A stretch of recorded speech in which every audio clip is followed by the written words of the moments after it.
खबरों के सिलसिले को आगे बढ़ाते हुए खबर शामिल करते हैं बलूचिस्तान के जिला पंचकोट से नए डिप्टी कमिश्नर जाहिद हुसैन ने अपने अहदे का चार्ज संभाल कर काम शुरू कर दिया।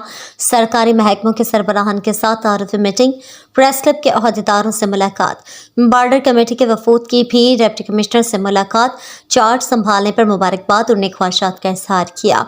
इस मौके पर additional deputy commissioner Babar Ali भी मौजूद थे। डिप्टी कमिश्नर पंचकोट ने मुलाकात करने वाले वफूद से गुफ्तगू करते हुए कहा कि मेरा एजेंडा पंचकोट की आवाम की खिदमत है और मैं चाहता हूं कि सरकारी महकमों से शहरियों को रिलीफ मिले।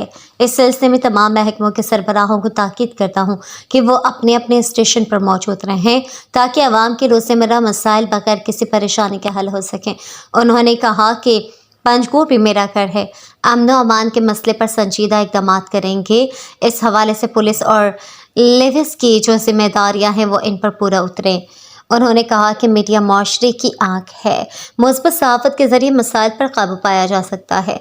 सहाफ़त से वाबस्ता अफराद को चाहिए कि वो मुस्बत सोच और नेक नियति के साथ चाहे कि मसाइल की निशानदही करें ताकि आवाम के जो हकीकी मसाइल हैं इनका देरपा हल मुमकिन हो सके।